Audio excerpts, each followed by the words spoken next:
Hi friends, வணக்கம்.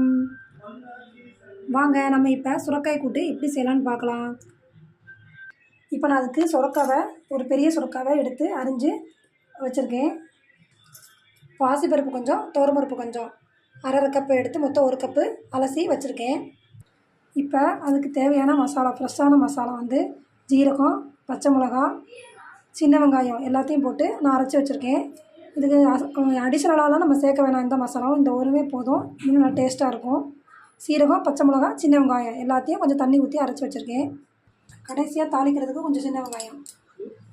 இப்போ நம்ம அரிஞ்சு வச்சுருக்க சுரக்காவை எடுத்து இந்த பருப்போடு சேர்த்துக்கலாம். குக்கரில்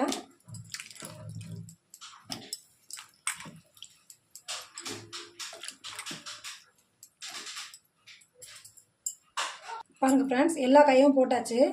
இப்போ நம்ம அரைச்சி வச்சுருக்க மசாலாவை இதோட சேர்த்துக்கலாம். சின்ன வெங்காயம், பச்சை மிளகா, சீரகம் எல்லாத்தையும் போட்டு நம்ம அரைச்சி வச்சுருக்க இதில் சேர்த்துக்கலாம். இப்போ இதோட மஞ்சள்தூள் சேர்த்துக்கலாம். மஞ்சள்தூள் சேர்த்துட்டு கொஞ்சம் தேவையான அளவு தண்ணி ஊற்றிக்கலாம். ரொம்ப தண்ணி ஊற்ற வேண்டாம். ஒரு சின்ன டம்ளரில் 2 டம்ளர் ஊற்றிக்கோங்க. ஏன்னா சுரக்காவே தண்ணிக்காய் தான். நல்லா வெந்ததுக்கப்புறம் ரொம்ப தண்ணி விட்டுரும். அதனால் ஓரளவு மட்டும் நீங்கள் தண்ணியை ஊற்றுங்க. இப்போ கொஞ்சம் உப்பு போட்டுக்கலாம். அதுக்கப்புறம் லாஸ்ட்டாக கொஞ்சம் உப்பு போட்டுக்கலாம். இப்போ கொஞ்சம் உப்பு போடுறேன். இதை குக்கரில் வச்சு மூடி வச்சு ஒரு 2லேருந்து 3 விசில் விடுங்க. பாருங்கள் ஃப்ரெண்ட்ஸ், மூடி வச்சு 3 விசில் விடுங்க. இப்போ 3 விசில் வந்தோடனே நம்ம பார்க்கலாம். இங்கே பாருங்கள், சாதம் வேறு அடுப்பில் வெந்திருக்கு. இன்றைக்கி எங்கள் வீட்டில் ரசம் வச்சு சுரக்காய் பாசிப்பருப்பு போட்ட கூட்டு தான். ரசத்துக்கு சூப்பராக இருக்கும் இந்த பாசிப்பருப்பு போட்டு சுரக்காய் கூட்டு. பாருங்கள் ஃப்ரெண்ட்ஸ், இப்போ குக்கரில் 3 விசில் விட்டு விசில் அடங்கினதுக்கப்புறம் நான் இறக்கிட்டேன். பாருங்கள், நல்லா வெந்துருச்சு. பருப்பு நல்லா மலர்ந்து நல்லா சூப்பராக வெந்துருச்சு. இப்போ நம்ம இதோட கொஞ்சம் தேங்காய் எண்ணெய் ஊற்றிக்கலாம். தேங்காய் எண்ணெய் முதல்ல ஊற்றினோம்னா நல்லா டேஸ்ட்டாக இருக்கும்.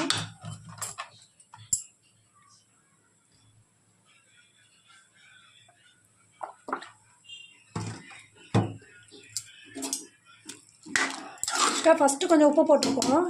இப்போ அதுக்கு அடுத்து கொஞ்சம் உப்பு டேஸ்ட் பண்ணிவிட்டு நீங்கள் போட்டுக்கோங்க. இப்போ எனக்கு கொஞ்சம் உப்பு பத்தலை, அதெல்லாம் கொஞ்சம் உப்பு போடுறேன்.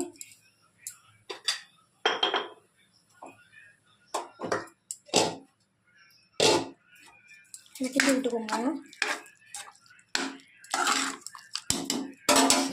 இப்போ நம்ம தேங்காவை கொஞ்சம் அரைச்சி பல்சில் சுற்றி வச்சுருக்கேன், அதை இதோட சேர்த்துக்கலாம்.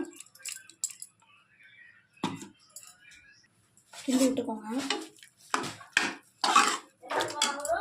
இப்போ அடுப்பு ஆன் பண்ணிக்கோங்க. அடுப்பு ஆன் பண்ணிவிட்டு நம்ம தேங்காய் அரைச்சி ஊற்றுறதுனால ஒரு 5 நிமிஷம் கொதிக்கட்டும்.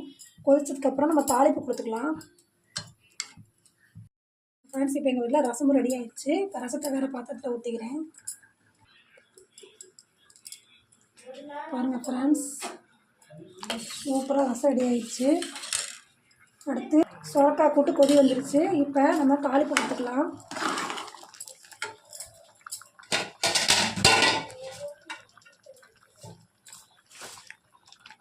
இப்போ அடுப்பில் வச்சுக்கலாம். இதை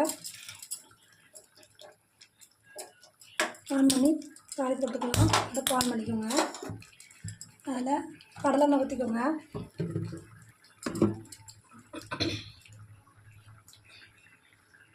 எண்ணெய் ஊற்றிக்கோங்க. எண்ணெய் காஞ்சதுக்கப்புறம் காஞ்சிருச்சு. கடவுள் பருப்பு கருவேப்பிலையை போட்டுக்கோங்க. மிளகாய் கிள்ளி போட்டுக்கோங்க.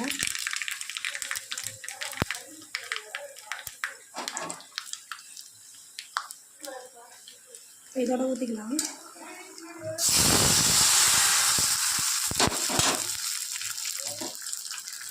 சுரக்காய் கூட்டு சூப்பராக ரெடி ஆகிடுச்சு ஃப்ரெண்ட்ஸ். பாருங்கள்,